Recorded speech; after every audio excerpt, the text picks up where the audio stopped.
I'd like to welcome our guests this evening. Then go to item number 2, discussion and action on the approval of the minutes of the regular meeting held on May 5th, 2014.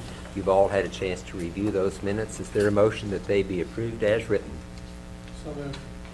Have a motion by Valencia. Second. Second by Hannaford. Any discussion? Clerk may call the roll. Valencia. Yes. Hannaford. Yes.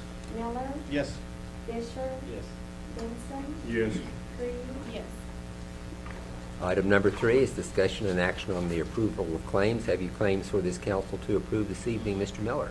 Yes, Your Honor, I make a motion to approve claims of $223,381.74. Second. Motion by Miller, second by Benson. Any discussion?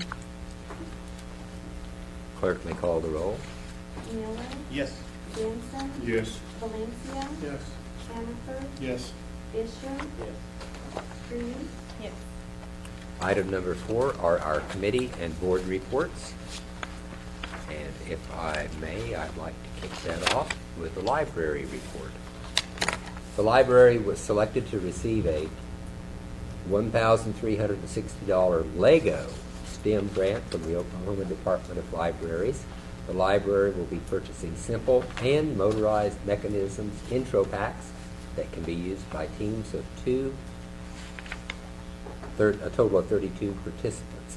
The materials will be used during the summer reading program for the 2nd through 6th grade and then offered for workshops during the school year for public school classes and special library programming. The summer reading program kicks off on Monday, June the 2nd, and will be held every Monday for 7 weeks. Pre-enrollment is required. Library bingo for all ages will also start at this time.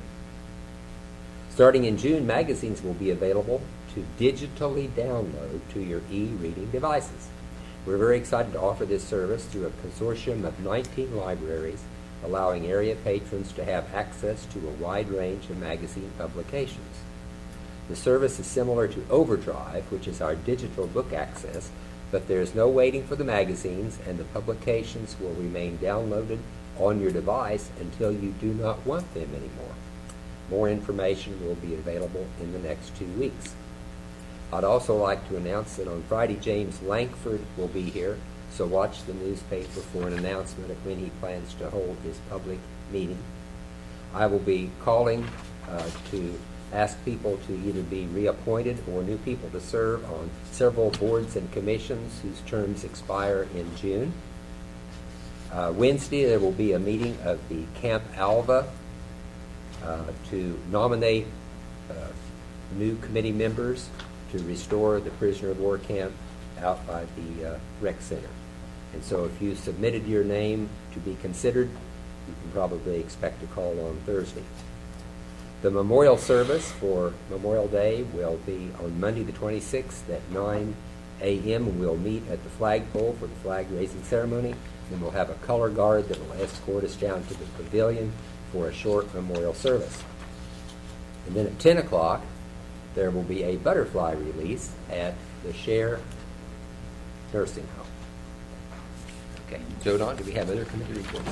The only committee that has met between the last council and this one is the Finance Committee. They met on May 14th and tonight, and I would let Councilman Miller make any comments that he wanted to make about those 2 meetings. On the 14th, we went over budgets for different departments and any adjustments that were going to need to be made. That'll be submitted for council's approval in June, I believe. And then tonight, after claims and all that, we just had a couple other items on the budget that we discussed and got out of there. I did get to go to a training for Board of Adjustments and the Planning Commission a week ago Friday that I would recommend be standard practice for anybody serving on either of those boards. It was very informative and a lot of good information and contacts made about questions that may come up on both of those. Okay. Any others? Item number 5, business managers report items. Joe Don? Well, I'd start off by talking about the finances a little bit of the city of Alva. First of all, through April of 2014, we've completed about 83% of our budget year. And if we had been receiving and expending funds on a regular basis throughout the year, we would have collected $10,597 and expended around $11,106. As of April 2014, the city of Alva had collected $10,890,000. This is a 7% overall increase from the same time last year. During this same time frame, the city of Alva has either spent or encumbered $10,288,000. This is a 4% decrease from April of 2013. Some of the categories we've seen increases in for expenditures are personnel services and other services and charges, and capital outlay, of course, and materials and supplies, along with debt service and transfers have seen the decreases. Overall, through April 2014, Alva is estimating collections over expenditures in the amount of $662,000. We've got notification in from the Oklahoma Department of Transportation on the US 281 and 64 traffic signal. And they have informed me that the project will be let in November 2014, and we could hope to see some construction start in December 2014 or January 2015. The reason for this delay is ODOT still has some work to do on the project plans, and they'll not be ready until then. As Councilman Miller alluded to, we did meet on May 14th for the annual budget. The committee finalized some recommendations which are being incorporated into the numbers. Staff expects to have final budget numbers to the City Council by June 2nd, and this will give City Council a chance to review the numbers and make any recommendations before the need to present the budget for passage. Currently, we're still seeking applications for the swimming pool. We did receive about we initially had 18 apply. We've had a couple of those possibly drop out now. The ones that were not certified are currently going through certification in Enid. The Alva Rec Center is still searching for a parks employee. We're still searching for an SRO officer, sanitation workers, and water and sewer workers. The Rec Board will meet on the 21st. Tourism Tax Committee will meet on the 21st. And Alva will be closed on the 26th to observe Memorial Day. The other thing I'd like to comment on is, if you'll recall, back in December, the City Council passed a resolution supporting House Bill 1875.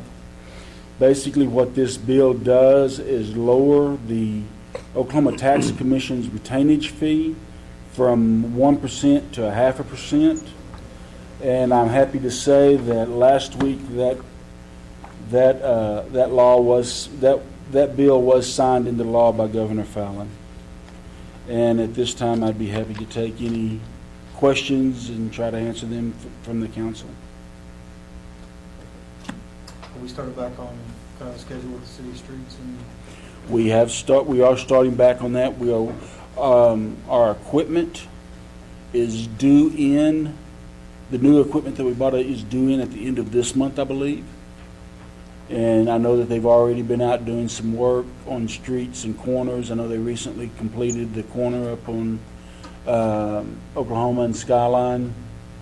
And they're still doing some prep work right now so that we can get, as soon as that new equipment gets here, we can get to rolling. Anyone else? Okay, item number 6, NWOSU Foundation's presentation of the 2014, and this says fall, but it should say spring, semester scholarship billing, and for this, I would like to introduce Dr. Janet. I'm going to let Steve start us out. Good evening, Council, Mayor. I want to start out by introducing the nice dressed people to my right.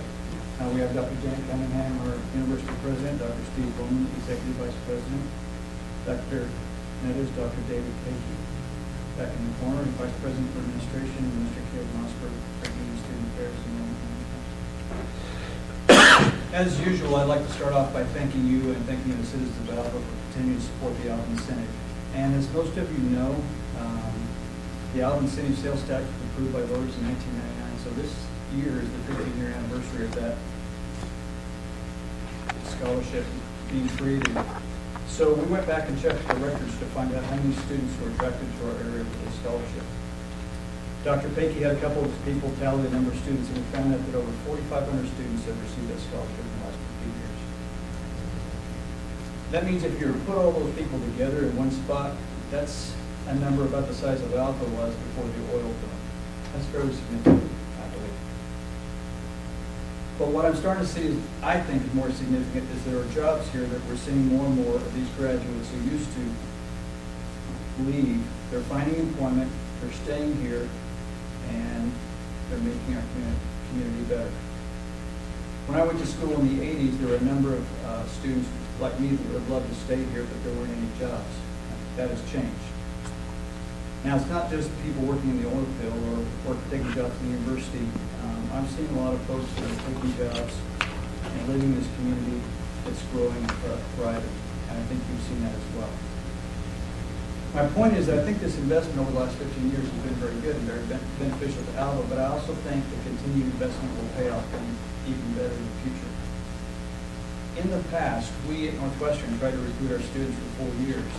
But now we can recruit these students to live in Alva, not just for 4 years, but for a lifetime, because there's jobs now.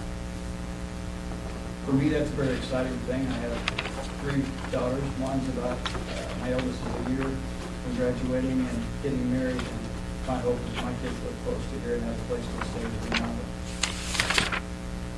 Now, before you, you should have a bill for the spring semester of 2014. The total amount is $271,878.20. I think that's a great investment this year as it was 15 years ago. I'll be happy to entertain your questions.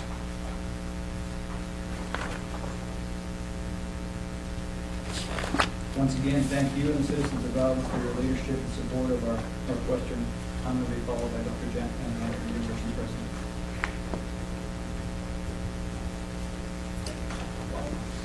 Thanks to Skeeter, and I will start out the same way by thanking the City Council and the citizens of Alva. It is actually 15 years from the point the tax was passed, and I believe it was in just about this time of year probably that it was passed, and then probably next year we'll have the actual 15th anniversary from when those scholarships were first given for the very first time. I promised different people that I would be short and sweet tonight because I know there's a big ball game being played and probably everybody's interested in maybe getting to go see that. We're hard at the recruiting process, and Caleb is going to talk a little bit about that. Our continuing theme from last year, jobs are still very plentiful, and that is a good news, bad news scenario. Students are being attracted to the job market, and we saw that a little more this spring than we had seen. We've kind of fought that trend a little bit, but some of our students who are even sophomore, juniors, and seniors are being beckoned away to go work. So we're certainly trying to get them to focus long term and get those degrees finished. I always like to talk a little bit about my President's Leadership class. Those students have been chosen for this coming fall. We have 15 students, 10 of whom have a 4.0 or above on some schools that do weighted above 4.0. We have a 25 average ACT. We have 13 that are from Oklahoma, 1 from Colorado, and 1 from Nebraska. It's a little different this year in that we have, and Caleb can tell me for sure, but I believe we have a valedictorian from Westmore High School out of Oklahoma City. We have a student out of Broken Arrow. So a little further afield field, then we have had Jinx. I believe we had a student from Jinx, Oklahoma, and then of course several from our Northwest Oklahoma area. So interesting. It's a great process that they go through to be selected, and those young people are outstanding representatives of Northwestern. And I get to follow them as they, go through the different years and they graduate, and get to shake their hand or give them a hug at graduation and watch them go on and do some really amazing things. I want to take just a few moments to report on some of our students' successes, and I try to do this in May, just to give you an idea of what some students are doing. We have 3 students starting medical school this coming fall, one at Rice, one at OU, and one at OSU, College of Medicine. We have one starting pharmacy school at OU, one starting physical therapy school at OU, 2 starting physician associates programs at OU, and one starting law school at OU. Those are the ones that just faculty have told me about. We also have several that are starting graduate school in social work, forensic science, and some other science fields. Outside of academics, we have 8 student athletes competing in the College National Finals Rodeo in Casper, Wyoming around the middle of June, so we'll watch for them. We have Alex Himberger, who is a football player that is being recognized here in a couple of weeks as one of the Jim Thorpe Oklahoma Sports Hall of Fame College Players of the Year. They'll be recognized in Oklahoma City, and you may have seen the news on Jonathan Freemeyer, who seems like the Energizer Bunny, just keeps showing back up over and over and over. He's been named a semifinalist for the Martinez Award for baseball at the NCAA Division II level. So some good successes at the academic level and also in the participation area. I can almost guarantee you that every one of those students has benefited from an Alva Incentive Award when they started as freshmen with us. So I want to thank you on the behalf of those students. It's been a really busy year. If you watch the newspaper, they've done a good job on telling some things about what's happening at Northwestern. This is the year we went through our overall accreditation, which happens on a 10-year basis. So 2004 would have been the last year, 2014. We had over 100 people involved at the institution. We had also probably some sitting in this room that were involved in our community meetings, because the team, the accreditation team, wants to talk to everybody about how the institution is doing. It is not totally finalized yet because it does go through several stages, but the initial report that we received a couple of weeks ago, you can have 3 possibilities. The standards met with concerns, or not met. And every one of ours was met. No concerns noted, no focus visit, no reports. I mean, the absolute best it could possibly be. So we're very excited about that. A lot of the people sitting in this room have played a great part in that type of success. We also had our NCAA site visit for year 2, candidacy year 2. That went very well, so we're expecting to find out in July that we'll move to the provisional year, and then the year after that will be active status. And we also had some really great news just in the last couple of weeks. Our nursing program was just named as one of the top 20 nursing programs, not in the state, but in the nation, by College Atlas, which is a rating service. That rating was based on academic quality, on affordability, on accessibility, and licensure pass rates. And we were a little out of place because most of the schools listed were probably schools of 20,000 or more enrollment, but we rated right below the University of Kansas in the top 20. So really great news, and speaks well for our graduates, speaks well for our faculty and our administrators in that particular area. I also will just say thank you once again and ask if there are any questions. Okay, Caleb, you're up. Short and sweet. Caleb, are you working on your doctorate as well? The pressure's going to be on you. Well, I want to thank the council for allowing us to come speak this evening, and to once again say thank you to the council and the city of Alva for all the support, and as Dr. Cunningham alluded to, all the many great things that our students are able to do is definitely a test to the Alva incentive money that is provided by the city to bring these students to campus. So thank you once again for the support and such. So currently we are continuing our process. It's been around for a few years of our recruiting and kind of been a mainstay for us at Northwestern through our 2 phases of our enrollment management, which has been our recruitment and our retention efforts. Our recruitment office has just finished up numerous award ceremonies where they've been able to present many dollars and stuff to and awards to many of our students who are coming in next year in the fall. And I know they're definitely encouraged by the new faces that we'll be having on campus next fall, and they're working very hard to get as many of those students here. I know our director of recruitment, Paige, and her staff have really poured through the contacts and working every angle that they can to make sure that students understand the opportunities that await them here at Northwestern. And through our Ranger Preview event and our Saturday Showcase event, which was a new preview day that we held this spring, many of these new students and potential students were able to see the value of Northwestern, and we really think that was a positive event for us to hold this spring in conjunction with our regular fall preview day. So as President Cunningham mentioned earlier, our President's Leadership class we're very excited about this class coming in. And we really are encouraged by the fact that we had more applications for this year's President's Leadership class than what we've had in recent past. And just looking through those applications this year, very encouraged by the fact that these students are active in their local communities, very active in their local high schools, and taking many leadership roles. So we're really looking forward to this new group of students with these type of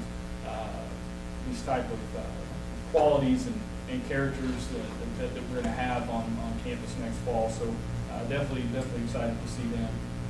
As far as our transfer recruitment, I know Becky Hankins, who is our transfer recruiter, is working very hard to produce a good transfer enrollment for next fall as well. She's definitely put in many hours in contacting and calling, and we're definitely excited with where we're at right now currently, even to maybe a little above what we were last year with our transfer numbers. So that is definitely a bright spot of what we're looking forward to next fall as well. As always, we're looking forward to this year's Alva seniors who are planning to attend Northwestern. We have a great group of these students who decided to attend college here in their hometown. I believe this is a great statement to make about the importance of the Alva incentive money for those Alva High School seniors when they're able to receive the $600 just graduating from Alva High and attending Northwestern. So we're definitely looking forward to them staying here at home and continuing their education. As far as our retention efforts, we've made a very active and involved approach from our faculty and staff, both alike, and have been very engaged and involved in the process of making sure our students are wanting to come back and continue their higher education here at Northwestern. So I know many of them have put in numerous hours and lots of efforts in making sure these students are connected with during the fall and spring, and it's definitely going to pay off. So we definitely are excited about the unified approach that we take at Northwestern and what we do to make sure that our students are taken care of and want to continue here in Alva. So with that said, I'd be happy to entertain any questions. Well, once again, thank you for your time and for all the support from Alva, community of Alva and the council. So thank you. Thank you, Caleb. Skeeter, Dr. Cunningham. Dr. Lohman, did you have any comments? Thank you. Ball game.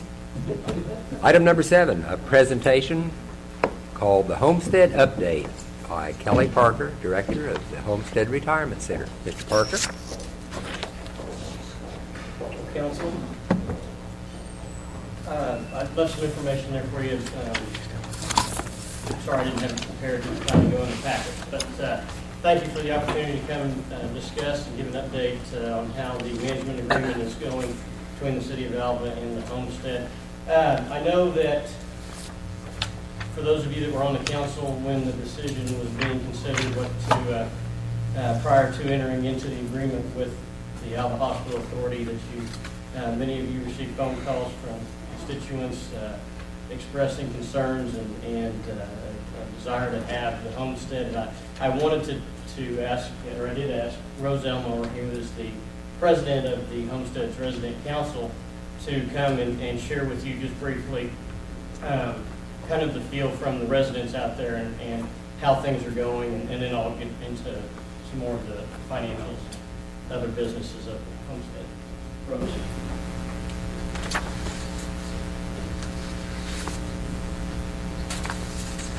Hello. I know a few of you, Rick and Mayor, and of course, Benson over here, and I forgot the first name already, but that's senior moment. Forgive me.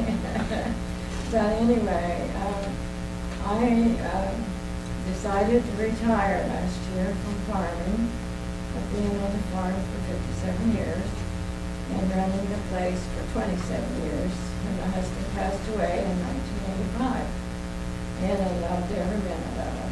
But it was time for the old girl to hang up her hat, and I'm so glad I did with the drought and the cattle and everything. But it kept me going. But anyway, after looking at many houses around town, and decided I just didn't want to pay upkeep with the lottery and all that good stuff. So I decided to check out the homestead. And did you know that you can rent an apartment, 1 bedroom, for a month and try it out? It's fully furnished. All you have to do is bring you and your essentials. And Mom, my daughter said, Mom, knowing you, you'll know within 2 weeks. Well, I did. So in the meantime, I had looked at different apartments and seen how everybody had put their furniture, and we measured, and by golly, we moved in. I moved in, and have enjoyed it. I recommend it to you when you retire, your family, your grandparents. Rick's mother lives there, she's a sweetheart, and we all get along great. There is two stories. We have a laundry room upstairs and down. We have a rec room. We have a beautiful, beautiful library. We have an organ in there with a piano downstairs if someone wishes to play.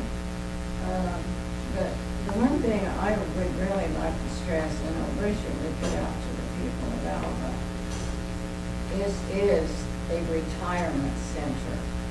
You come and live there just like you do in your home. You bring your own furniture. You make your own decisions. You take care of yourself. You give yourself your own meds. There's no nurse on duty. And somewhere down the line, it's got the misconception that it's an assisted living. And it's not. We come and go as we please. And there's beautiful grounds around.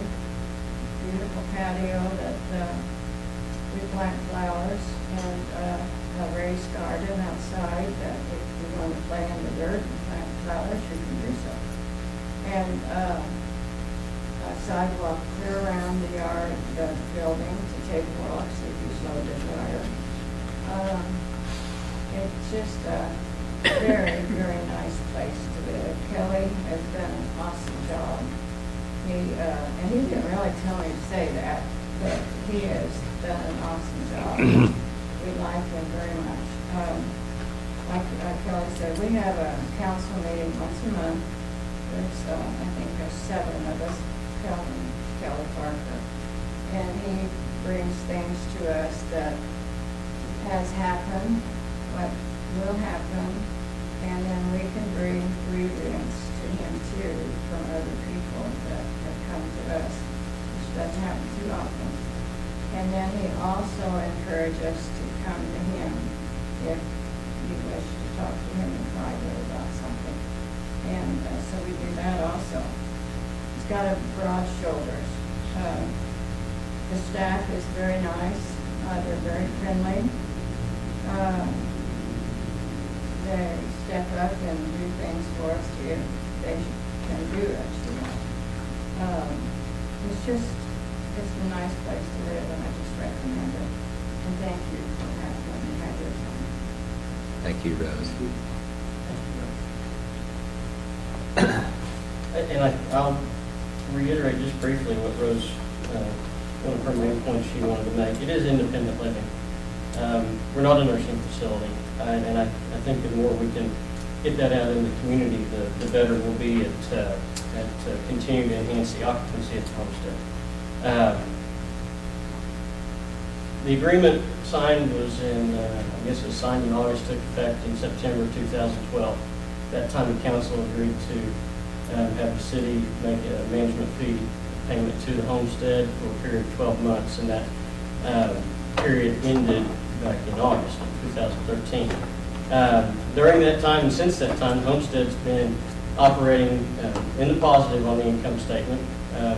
We've had some fluctuation from month to month, but overall it's been a good arrangement for the medical center.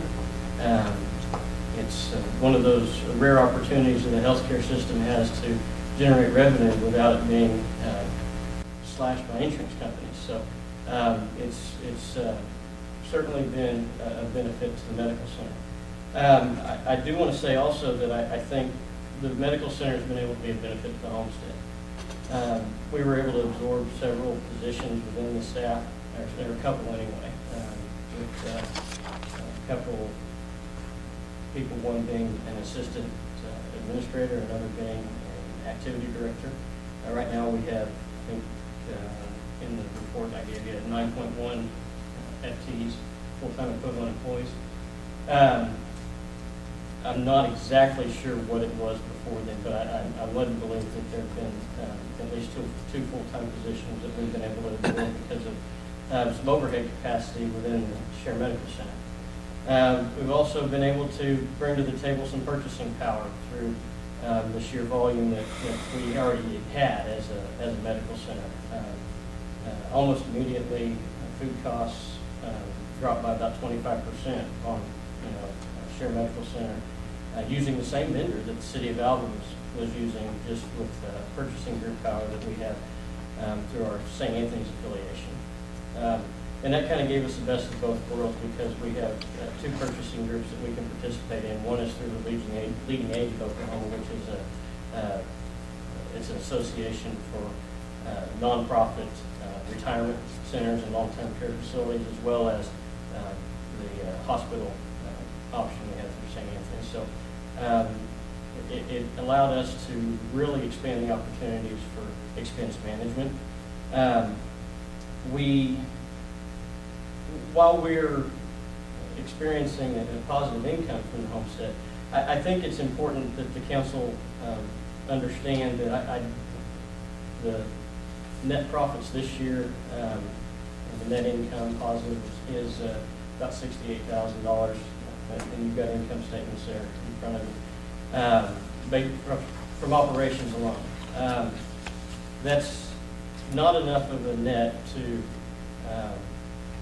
absorb any of the building maintenance and the capital outlay. I want to thank the council for agreeing to those terms, because I do think it's important that this community have that facility. I think there are, as many of you know, that when this was being considered what to do with the homestead a couple of years ago, you heard from many people that it's important for our community to have a homestead.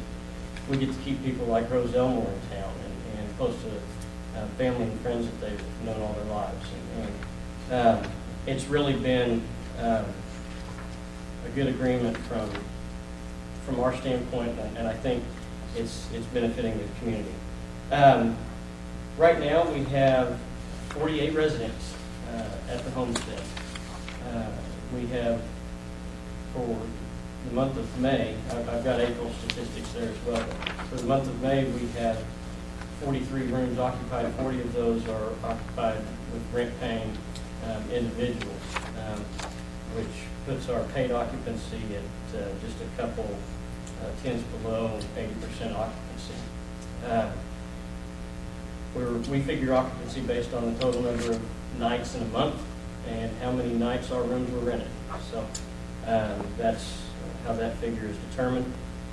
We have 6 furnished guest rooms that we make available to our residents for their friends and family if they have visitors coming to town, and as well as to employees. So employees that have company coming to town, it can be sometimes be hard to find lodging for them, depending on what's going on in Alva at that time. And Alva's busier and busier. So that's working out well for us. We've also made a concerted effort to ensure the integrity of independent living within the facility. There's some hard decisions had to be made with regard to individuals and their families, and coming to terms with aging and declining health, and whether or not the homestead was the safest place for them to be. And we've had several people move on from the homestead, and it's been challenging to deal with those dynamics from a family perspective as well as an administrative perspective, because you have to balance out needing people to rent the rooms with what's really in the best interest of those individuals. I'm glad to say that that seems to be working out well, and I think, and those would probably agree, that it lends itself better to our resident satisfaction, that if someone is clearly declined and in a state where they might need nursing care, that they be in that facility and not in an independent living facility.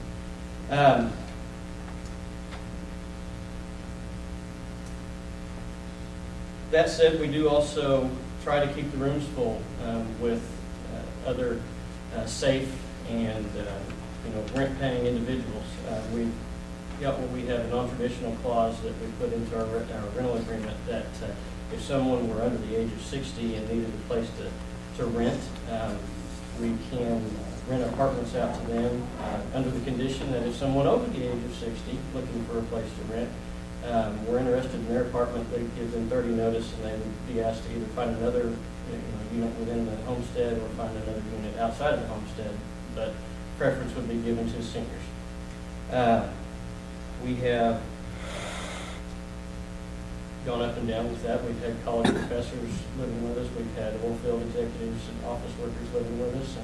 And generally speaking, it hadn't been any trouble. But in this past few months, we've implemented policy that anybody that's not a traditional resident undergoes a criminal background check before we allow them to rent. In fact, that's probably coming down the pipe for all residents, just because it's sometimes hard to know whether someone is a good person just because they're a sleeping old lady. The other side of that is we're real strict on our policies with regard to conduct. If there are disturbances, we'll manage those and always give preference to our seniors that are there for their quality of life. Haven't had any problems yet. Haven't had to kick anybody out or anything like that. So everything's going well. I'll bring up just a few things that, as far as facility is concerned with the homestead. The apartments under the agreement essentially are the responsibility of the medical center. The common areas and everything else is the maintenance and upkeep would be in general, the responsibility of the city. With regard to apartments, since I've been there, I wish I could report further back, but I can't. But since I've been there, and I started in September, we've refloored 6 apartments and painted 5, and we've conducted some mandatory sprinkler repairs for the fire suppression system. We have dealt with a number of heating, ventilation, air issues anytime the seasons change. And right now we're in a period of that. And some of those are city's responsibility, some of those are sheriff's responsibility. The general maintenance and items, Joe Dog's been real good to assign staff to come out and get some things taken care of, little things, light bulbs, ceiling tile, stuff like that, whenever there's damage or maintenance needed. There, like I said, there have been numerous air conditioner repairs this time of year. Last fall, there were heater issues, so those are being taken care of. City purchased a new refrigerator for the kitchen, commercial kitchen refrigerator back in the fall. We've been having some repairs on an oven that have been extensive, but we'll be looking to probably stop repairing that oven and purchase a new one in the near future. As far as the other additions to the kitchen, the medical center provided a salad bar that has moved over to the dining room. In laundry, there's been one washer replaced and one pending replacement. This winter, the fire sprinkler line froze and busted, and we've had extensive damage down one of the hallways that it's kind of been slow, but I wouldn't say that that's any reflection on the business manager or the medical center administration getting those repairs done, as much as it's been just some difficulties with getting contract help available. And then one of the problems is the baseboards have been damaged as part of the repair process or drying out the sheetrock. And the baseboards are, you can't find them standard anywhere.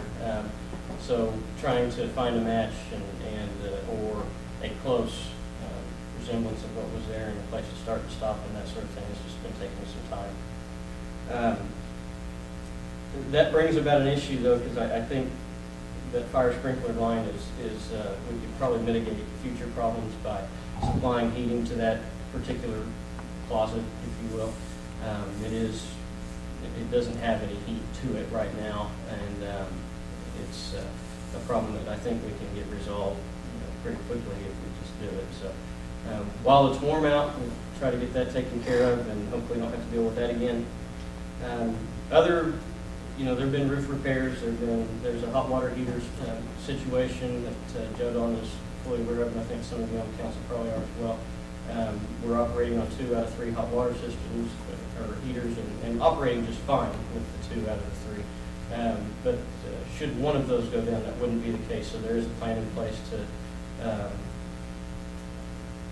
take care of that should it become necessary.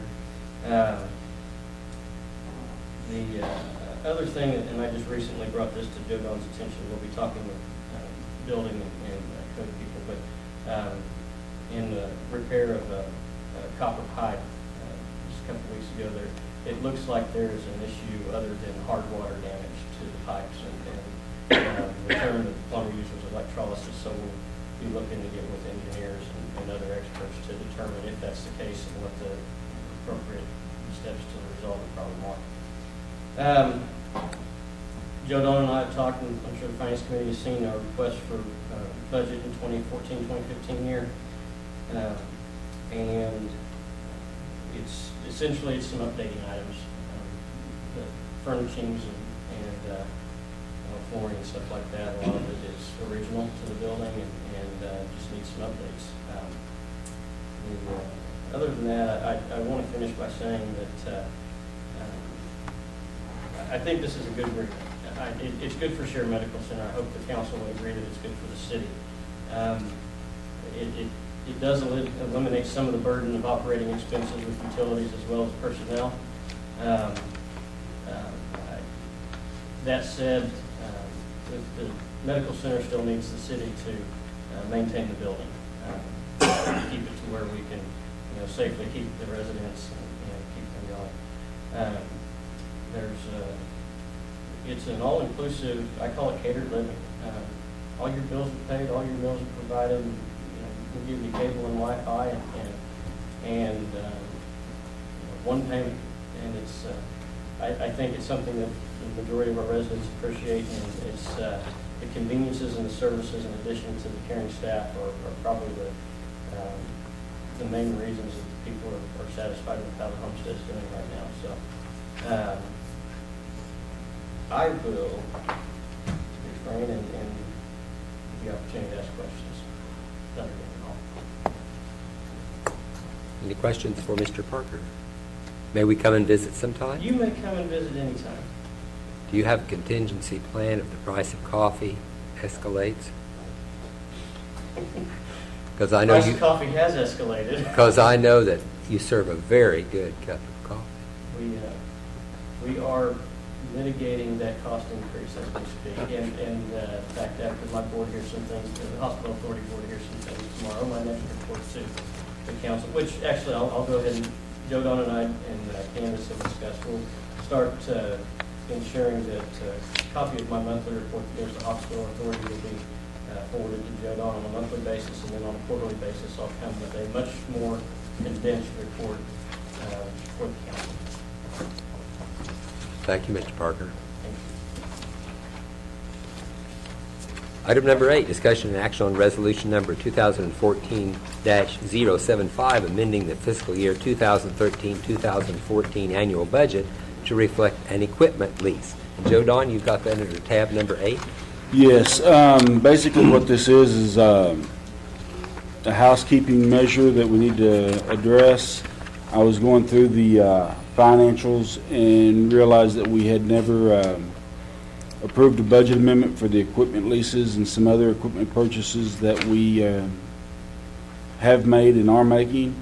And this resolution reflects that budget amendment. Basically, it accounts for those revenues and those expenditures. Any questions or comments about this proposed resolution? Is there a motion that the resolution number 2014-075 be approved? So moved. Okay. Motion by Hannaford, second by Miller. Any discussion? Clerk may call the roll. Hannaford. Yes. Miller. Yes. Fisher. Yes. Benson. Yes. Valencia. Yes. Reed. Yes. Item number 9, discussion and action on electing 3 members to the Board of Trustees of the Oklahoma Municipal Assurance Group for 3-year terms commencing July 1st, 2014. You'll find that under tab number 9. And Joe Don, do you know these people? I know 2 of the incumbents. I know Ms. Kane and Ms. Pope. Mr. Burson, I'm sure I have met, but I cannot place a face to his name, and have no reason not to recommend the incumbents to you. There are two other applicants, the city manager of Lindsay, John Noblet, and the city manager of Drumright, Mark Winery. And I know neither one of those gentlemen.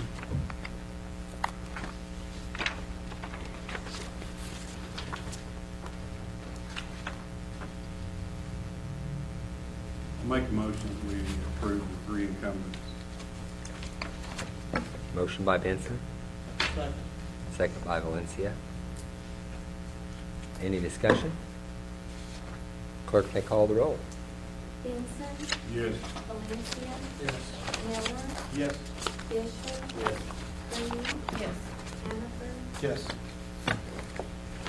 Item number 10, discussion and action on the renewal of the City of Alva workers' compensation insurance and authorize the mayor to sign the 2014-2015 renewal participation agreement in the amount of $1,034.76. Tab number 10, Joe Don. Yes, it's time to renew our workers' comp insurance. In this year, 2013, 2014, the premiums paid were $133,802.23. The premiums proposed with the interest credit are for 2014-2015 is $143,000, $700.24. Because the interest credit is less than $5,000, we do not have the option at this time to take that as a cash payment. So my recommendations would be to have that applied to our plan, our insurance plan for next year. That plan will be paid quarterly. We do have training every quarter from OMAG for safety training for our employees that they attend, along with other trainings to try to help reduce accidents. So this $1,034.76 will be applied to our premium for next year. It will be applied, upon your approval, it'll be applied to our premium next year. Is there a motion to that effect? So moved. Motion by Miller, Second. second by Hannaford. Any discussion? Clerk may call the roll. Miller, Yes. Hannaford, Yes. Valencia, Yes. Grudy, Yes. Benson, Yes. Fisher, Item number 11, remarks and inquiries by citizens. We have with us this evening Keith Dale, who'd like to address the council concerning a water bill. Mr. Dale. Where I statements on the generator. On the 19th day of May 2014, I called the city of Alva office and spoke with Erin and told her I had not received my water bill for May of 2014. Erin's exact words were, "It must have slipped through my fingers." When I asked her how much my water bill was, she told me $59.71. I asked Erin how much my previous bill was, and she stated $54.73, which is a difference of $4.98. Erin told me I would need to speak with Joe Don about this issue. Later that afternoon, I spoke with Joe Don, who told me I was responsible for the late fee because payment was not made on the due date. I explained to Joe Don that I never received a bill, and I did not feel I was responsible for the late fee. Joe Don told me he was 100% sure a bill was mailed, and it was not the city of Alva's responsibility to ensure I got the bill.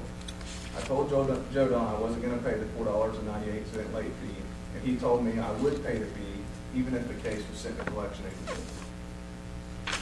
I always pay my bills on time. In fact, when I receive a bill, I pay it the same day, whether online, by mail, or in this case, my water bill. I always hand deliver it. To the best of my memory, I've never had a late payment with the city of Alva, and to be threatened with a collection agency over basically $5 fee, which again is not my fault, is absurd. As a matter of principle, I refuse to sit idly by and watch things happen that I think are wrong. I know the monetary value of this error is very minimal, but right is right and wrong is wrong, and I feel this is wrong. And I'm sure I'm not the only person that this has happened to. I would ask City Council to waive the fee for my bill and in the future be understanding of those who might face the same situation. After I wrote this statement, I talked to another citizen of Alva about this, who told me that he paid his water bill today and knew it was late and was not charged a late fee. Joe Don had told me when I talked to him earlier today that every person should be treated the same, and I agree. I'm not asking for any special treatment or anything like that. But if the guy today wasn't assessed a fee, why am I being assessed a fee when he got a bill and I didn't? Thank you, Mr. Dale. Okay, no action to be taken on that. Any other comments, Mr. Hickey? Okay. Item number 12, remarks and inquiries by council members. I know a question been asked about the street maintenance program, and that should be moving forward here as the weather improves. Anything, Mr. Benson? Okay, that's the last item on that agenda, so we'll close that meeting. Open the meeting of the Utility Authority. Item number 1, discussion and action on the approval of the minutes of the meeting held on May 5th, 2014. Is there a motion that those minutes be approved? So moved. Motion by Miller, Second. second by Benson. Any discussion? Clerk may call the roll. Miller, Yes. Benson, Yes. Hannaford, Yes. Valencia, Yes. Grudy, Yes. Fisher, Item number 2, discussion and action on the approval of claims. Mr. Miller, have you claims for this council to approve this evening? Yes, Your Honor, make a motion, we approve claims of $105,831.40. Second. Okay, motion by Miller, second by Benson. Any discussion? Clerk may call the roll. Miller, Yes. Benson, Yes. Yes. Valencia. Yes. Creed. Yes. Fisher. Yes.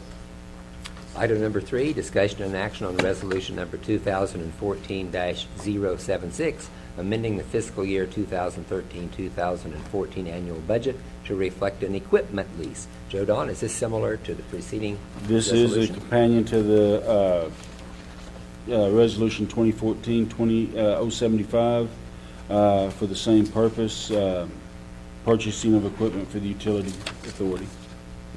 And this amendment would authorize me to sign that? Yes, sir. Is there a motion that this resolution be approved? Motion to approve resolution number 2014-076. Motion by Miller, Second. second by Hannaford. Any discussion? Clerk may call the roll. Miller. Yes. Hannaford. Yes. Fisher. Yes. Creed. Yes. Valencia. Yes. Benson. Yes. That's the last item on that agenda, so we'll open the meeting, close it, and open the meeting to Economic Development Authority. Once again, item number 1, discussion and action on the approval of the minutes of the meeting held on May 5th, 2014. Is there a motion to approve those minutes? So moved. Motion by Miller, Second. second by Hannaford. Any discussion? Clerk may call the roll. Miller. Yes. Hannaford. Yes. Benson. Yes. Creed. Yes. Fisher. Yes. Valencia. Yes. Item number 2, discussion and action on the approval of claims. Mr. Miller? Yes, Your Honor, make a motion, we approve claims of $39,389.99. Second. Motion by Miller, second by Benson. Any discussion? Clerk may call the roll. Miller. Yes. Benson. Yes. Creed. Yes. Valencia. Yes. Fisher. Yes. Hannaford. Yes. Item number 3, discussion and action on resolution number 2014-077, amending the fiscal year 2000-2014 annual budget to reflect an equipment lease. Joe Don, same thing? Same. This is a companion item. It goes to purchase equipment for the rec center, mainly a HVAC system to air condition the gymnasium. Is there a motion to approve this resolution? Make a motion to approve resolution number 2014-077. Motion by Benson, Second. second by Hannaford. Was that Miller or Hannaford? By Miller. Miller. Of course, it sounded alike. Is there any discussion? Clerk may call the roll. Benson. Yes. Miller. Yes. Hannaford. Yes. Creed. Yes. Valencia. Yes. Fisher. Yes. Thank you for attending, and this meeting is adjourned.